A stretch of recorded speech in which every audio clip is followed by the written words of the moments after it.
आज हम इस सेशन में मुख्यतः अनुच्छेद 19 यानी कि स्वतंत्रता के अधिकार का क्या करेंगे, जिक्र करेंगे। स्वतंत्रता के अधिकार का जिक्र करेंगे। तो स्वतंत्रता के अधिकार का जिक्र आर्टिकल 19 से 22 में किया गया है, इसको हम पहले बता चुके हैं। आर्टिकल 19 सभी नागरिकों को स्वतंत्रता के संदर्भ में 6 प्रकार के अधिकारों की गारंटी प्रदान करता है। यानी आर्टिकल 19 क्या करता है, स्वतंत्रता से संबंधित मामले में सभी नागरिकों को 6 प्रकार की अधिकारों की गारंटी प्रदान करता है।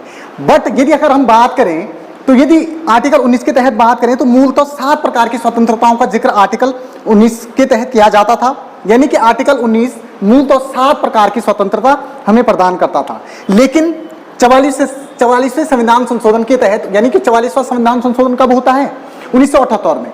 तो 44वें संविधान संशोधन के तहत संपत्ति के अधिकार के साथ साथ संपत्ति की स्वतंत्रता को भी मौलिक अधिकारों की श्रेणी से हटा करके इसको कानूनी अधिकार में ट्रांसफर कर दिया गया है, सम्मिलित कर दिया गया है। आर्टिकल 19 के तहत मूलतः हम 7 प्रकार के स्वतंत्रताओं का जिक्र करते हैं। आर्टिकल 19 मूलतः 7 प्रकार की स्वतंत्रता के संदर्भ में 7 प्रकार के अधिकारों की गारंटी हमें देता था मूलतः, लेकिन वर्तमान में 6 प्रकार के गारंटी देता है, क्योंकि संपत्ति के अधिकार या संपत्ति की स्वतंत्रता को संपत्ति के अधिकार के साथ साथ मौलिक अधिकारों की श्रेणी से हटा दिया गया है।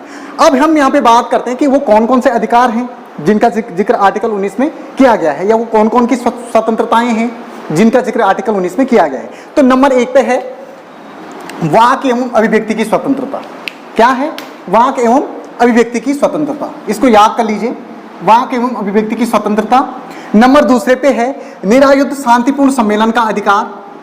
वाक एवं अभिव्यक्ति की स्वतंत्रता, निरायुद्ध शांतिपूर्ण सम्मेलन का अधिकार। नंबर 3 पे है समूह और संघ बनाने की स्वतंत्रता, समूह और संघ बनाने की स्वतंत्रता। नंबर 4 पे है भारत के राज्य क्षेत्र में आबाद भ्रमण की स्वतंत्रता, भारत के राज्य क्षेत्र में आबाद भ्रमण की स्वतंत्रता। इसके साथ साथ है तुम्हारा नेक्स्ट नंबर ई पे राज्य क्षेत्र में निवास या बसने की स्वतंत्रता, राज्य क्षेत्र में निवास या बसने की स्वतंत्रता।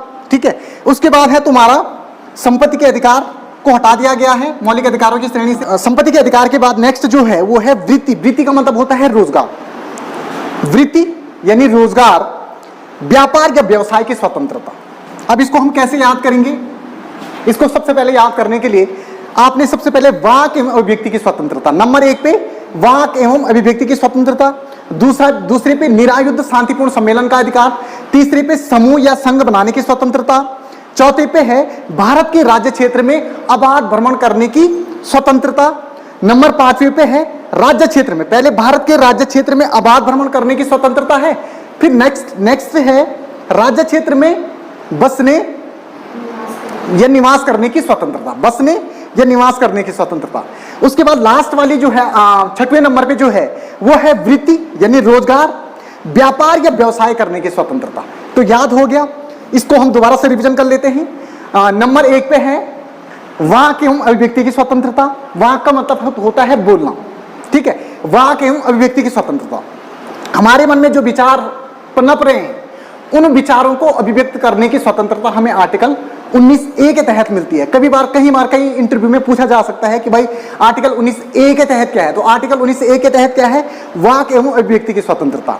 वाक एवं अभिव्यक्ति की स्वतंत्रता के तहत आपको अभिव्यक्ति दर्शाने यानी अभिव्यक्ति को दर्शाने का आपको स्वतंत्रता आर्टिकल 19A के तहत मिलती है। दूसरा है मत देने का अधिकार, यानी आपके मन में विचार है ना कि आपको बीजेपी को वोट देना है या कांग्रेस को वोट देना है या अन्य दलों को वोट देना है, तो आपके मन में जो विचार है उसको बाहर निकालने का क्या है, उसको अभिव्यक्त करने का अधिकार यानी मत देने का अधिकार। आपके मन में विचार है कि आपने कांग्रेस को वोट देना है या बीजेपी को वोट देना है, तो आप उस विचार को यानी आपके मन में जो वो विचार है उसको आप अभिव्यक्त कर सकते हैं आर्टिकल 19A के तहत। तो यानी मत देने का अधिकार भी आर्टिकल 19A के तहत आपको दिया जाता है, वाक एवं अभिव्यक्ति की स्वतंत्रता के साथ साथ। उसके साथ विश्वास एवं अभियोग लगाने का अधिकार।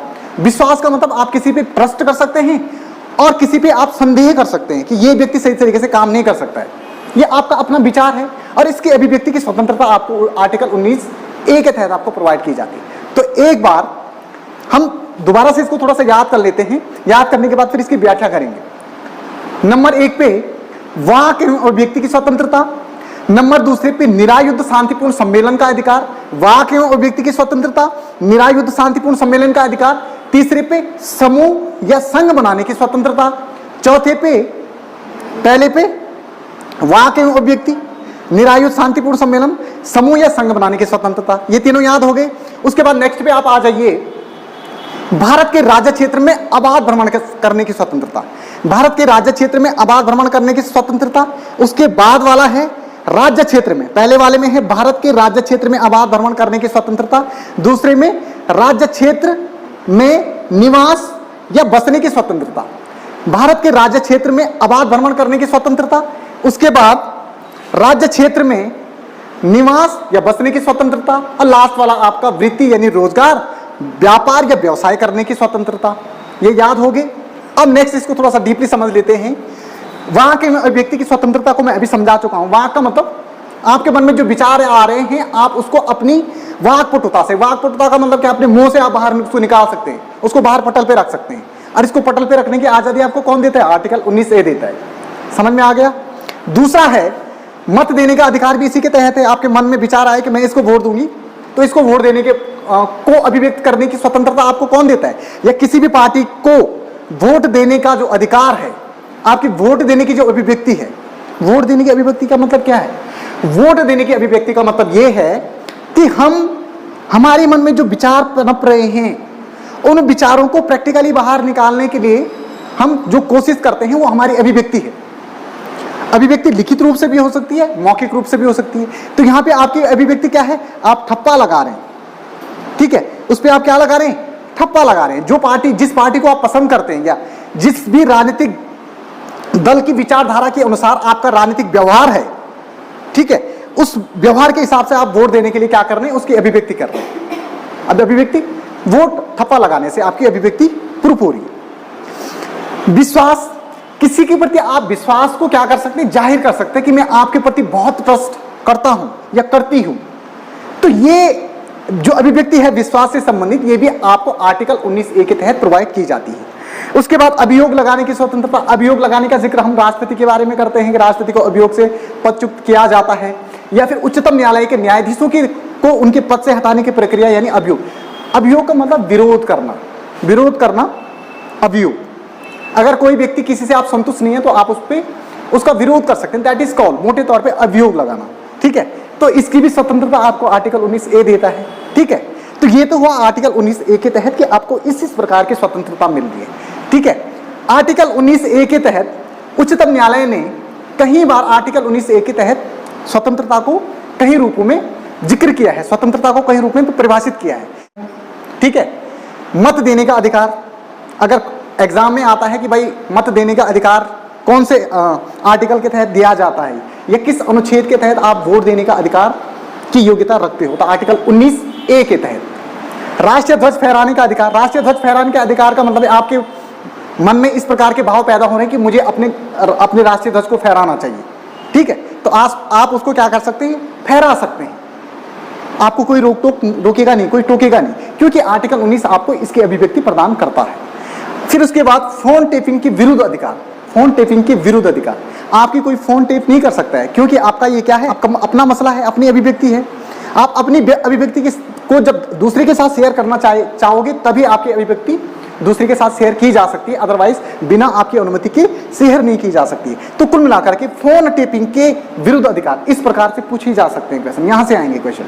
फोन टेपिंग के विरुद्ध अधिकार आर्टिकल 19A के तहत है, यानी ये क्या है? आपकी अभिव्यक्ति है, आप किससे बात कर रहे हैं, आपने किससे बात की, आपने उससे अभिव्यक्ति की, अपनी बात उससे रखी। लेकिन ये बात ये आपकी जो बात फोन पे की गई है, आपने तो फोन पे अपनी अभिव्यक्ति की, लेकिन उस अभिव्यक्ति को दूसरे व्यक्ति के साथ या सार्वजनिक रूप से तभी साझा किया जा सकता है जब आपकी अनुमति होगी। तो कोई दूसरा व्यक्ति आपके फोन को टेप नहीं कर सकता। इस प्रकार के अधिकार या इस प्रकार की स्वतंत्रता का प्रावधान भी आर्टिकल 19A के तहत आपको दिया जा रहा है, ठीक है।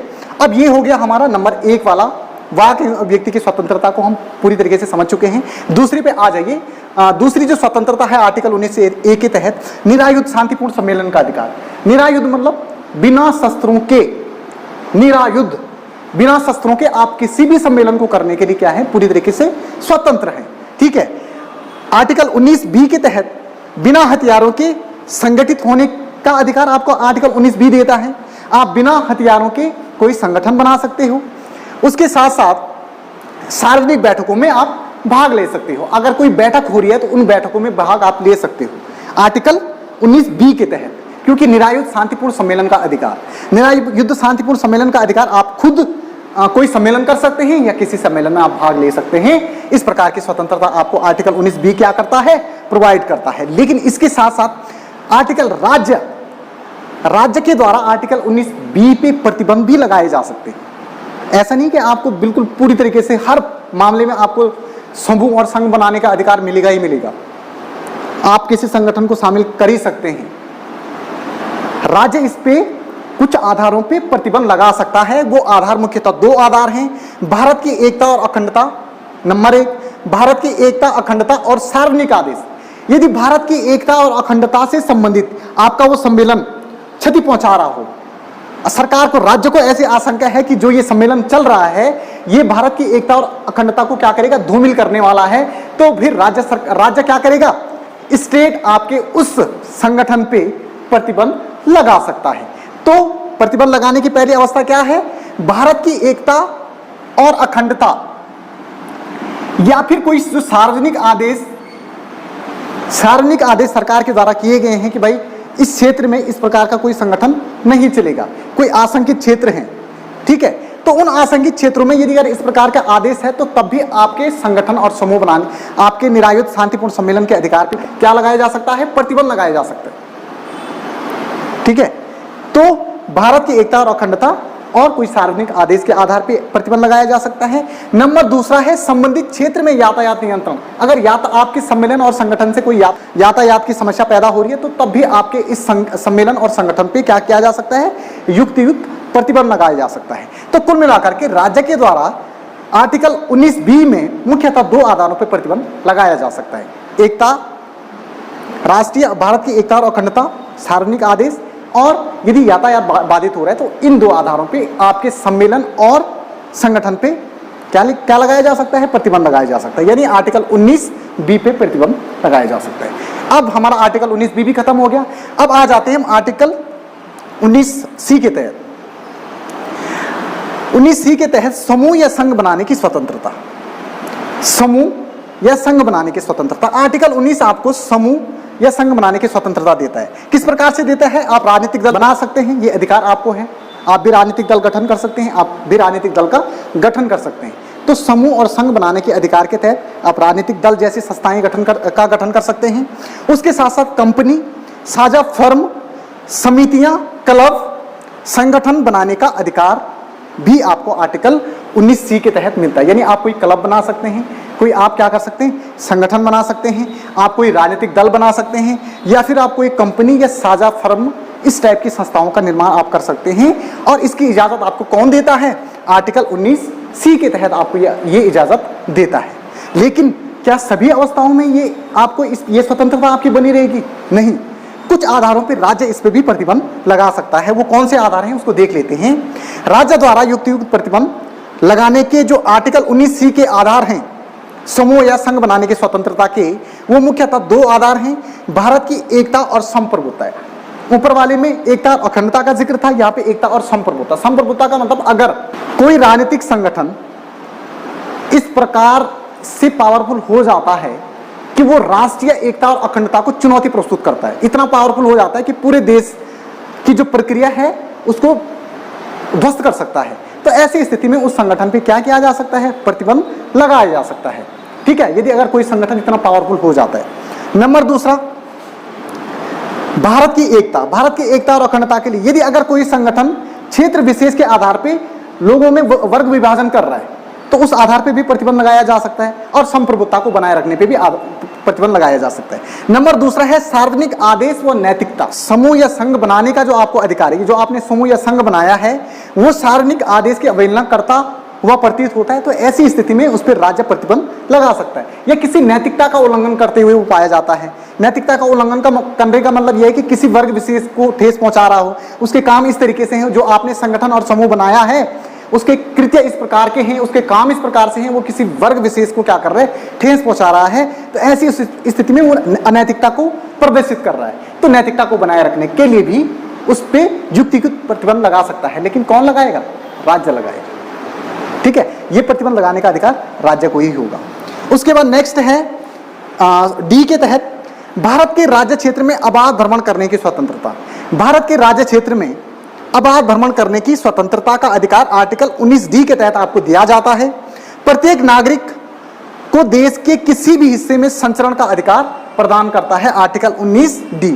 यानी कोई भी जो नागरिक है, ठीक है, उसको भारत के किसी भी राज्य क्षेत्र में अबाध रूप से घूमने फिरने की स्वतंत्रता ये प्रदान करता है। ठीक है, ऐसा नहीं कि आप दूसरे स्टेट में नहीं जा सकते, आपका मन कर रहा है तो आप जा सकते हैं। ये अधिकार आपको मौलिक अधिकारों की श्रेणी में आपको आर्टिकल 19D के द्वारा प्रोवाइड किया जा रहा है। अब क्या आर्टिकल 19D पे भी कोई प्रतिबंध राज्य लगाता है? ठीक है, तो यदि अगर इसके प्रतिबंध की हम बात करें तो राज्य द्वारा उचित प्रतिबंध इस पे भी लगाया जाता है। किन आधारों पे लगाया जाता है? दो आधार हैं, आम लोगों के हित को देख करके, यदि अगर ये जो घूमने फिरने की जो प्रक्रिया है वहां के लोगों के हित में अगर नहीं है तो तब राज्य क्या लगा सकता है? प्रतिबंध लगा सकता है। दूसरा, अनुसूचित जनजाति की सुरक्षा या हित को देखते हुए, यदि अगर कोई विशेष प्रकार की जनजातियां हैं, कोई विशेष प्रकार की अनुसूचित जनजातियां हैं, उनकी सभ्यता और संस्कृति को बनाए रखने के लिए, यदि अगर वो कोई विशेष प्रकार की जनजाति हैं और वो अपनी सभ्यता और संस्कृति को बनाए रखना चाहती हैं और ये मैसेज वो सरकार को देती हैं, ठीक है, तो फिर ऐसी जगहों पे प्रतिबंध लगाया जा सकता है, क्योंकि उनकी इच्छा है कि वो अपनी सभ्यता और संस्कृति को बचाए रखें, उसको मिक्सअप ना करें। तो इस प्रकार से इस आधार पे भी प्रतिबंध लगाया जा सकता है घूमने पे उस क्षेत्र में। ठीक है, तो प्रतिबंध के दो आधार आपको समझ में आ गए। उसके बाद नेक्स्ट जो है वो है राज्य क्षेत्र में निवास या बसने की स्वतंत्रता। ठीक है, राज्य क्षेत्र में निवास या बसने की स्वतंत्रता। अब यहां पे है राज्य क्षेत्र में निवास या बसने की स्वतंत्रता, यानी भारत के किसी भी नागरिक को किसी भी क्षेत्र में बसने की या व्यवस्थित होने की पूरी तरीके से स्वतंत्रता आर्टिकल 19E हमें क्या करता है? प्रदान करता है। यानी अगर हम भारत के नागरिक हैं तो हम भारत के किसी भी क्षेत्र में निवास कर सकते हैं या वहां पे अपना घर या बस सकते हैं, अपना घर वहां पे खरीद सकते हैं। तो ये हम किस अधिकार के तहत कर सकते हैं? आर्टिकल 19E के तहत। आर्टिकल 19E आपको इस प्रकार की स्वतंत्रता देता है। क्या आर्टिकल 19E पे भी कोई राज्य कोई प्रतिबंध लगाता है? तो यदि अगर राज्य के प्रतिबंध की बात हम आर्टिकल 19E के तहत देखें तो राज्य द्वारा उचित प्रतिबंध इस पे भी लगाया जाता है। इसके मुख्यतः दो आधार हैं, आम लोगों के हित को देखते हुए, यहाँ पे भी सेम है, और दूसरा अनुसूचित जनजातियों के लिए उनके मूल्यों के संरक्षण के संदर्भ में भी यहाँ पे लगा सकता है। अगर अनुसूचित जातियां जनजातियां अनुसूचित जातियों को ऐसा लगता है कि भाई यहाँ पे दूसरे के बसने से हमारी जो सभ्यता और संस्कृति है वो क्या हो जाएगी? मिक्सअप हो जाएगी और खत्म हो जाएगी, और वो अपने मूल्यों को बनाए रखना चाहते हैं, तो ऐसी स्थिति में वहां पे बसने की अनुमति राज्य नहीं दे सकता है। तो इस प्रकार से ये ई का भी हमने खत्म कर दिया है। नेक्स्ट लास्ट है वृत्ति, रोजगार, व्यापार या व्यवसाय की स्वतंत्रता। वृत्ति का मतलब रोजगार, व्यवसाय या व्यापार की स्वतंत्रता। इसके तहत क्या है? वृत्ति, रोजगार, व्यापार या व्यवसाय की स्वतंत्रता के तहत ये भारत के किसी भी नागरिक को अपनी स्वेच्छा से रोजगार करने की स्वतंत्रता प्रदान करता है, अपनी स्वेच्छा से व्यापार करने की उसको स्वतंत्रता प्रदान करता है, अपनी स्वेच्छा से व्यवसाय करने की स्वतंत्रता उसको प्रदान कर सकता है। भारत का नागरिक अपनी स्वेच्छा से किसी के साथ भी रोजगार, व्यापार कर सकता है या किसी के भी साथ भी व्यवसाय कर सकता है, किसी भी टाइप का व्यवसाय अपना सकता है। और इस प्रकार की स्वतंत्रता उसको कौन देता है? आर्टिकल 19G आपको इस प्रकार की स्वतंत्रता देता है, यानी भारत के नागरिकों को देता है। तो कुल मिलाकर के आर्टिकल 19 के तहत इस प्रकार की 6 प्रकार की स्वतंत्रताओं का हमने जिक्र किया। इसमें हम थोड़ा सा एक चीज भूल गए, राज्य इस पे भी प्रतिबंध लगाता है, यानी व्यवसाय और रोजगार करने की जो स्वतंत्रता है उस पे भी राज्य कुछ सीमा तक प्रतिबंध लगा सकता है। वो सीमा क्या है? वो 2 प्रकार की सीमाओं का जिक्र है, यानी किसी भी व्यवसाय के लिए कोई विशेष योग्यता का प्रोविजन स्टेट कर सकता है, यानी आपको कोई व्यवसाय दिया जा रहा है, राज्य के द्वारा वो व्यवसाय आपको प्रदान हो रहा है, तो राज्य उस पर प्रतिबंध भी लगा सकता है। अगर कोई विशेष योग्यता उसके लिए उस काम के लिए ठहराता है तो ऑटोमेटिकली उस पर काफी हद तक सीमा तक प्रतिबंध लग गया, सभी लोग उस पर क्या नहीं कर सकते हैं, उसको पा नहीं सकते हैं। दूसरा है किसी व्यापार, व्यवसाय या उद्योग को खुद जारी कर सकता है। पहले तो कुछ विशेष योग्यता किसी काम के लिए निर्धारित कर सकता है, दूसरा खुद किसी काम को जारी कर सकता है। तो जब खुद किसी काम को वो जारी करेगा तो किस तरीके से वो प्रतिबंध लग रहा है स्वतंत्रता पे।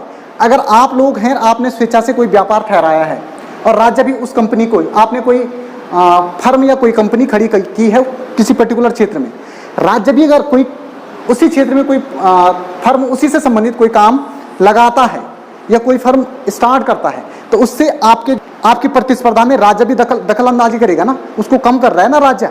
अब प्रतिस्पर्धा राज्य करेगा तो राज्य के रेट बहुत निम्न भी हो सकते हैं, आपको मजबूरन और कम करने पड़ेंगे। तो इस तरीके से आपकी इस स्वतंत्रता पे थोड़ा सा अप्रत्यक्ष रूप से प्रतिबंध लग रहा है, तो इस तरीके से भी प्रतिबंधित ये किया जा सकता है।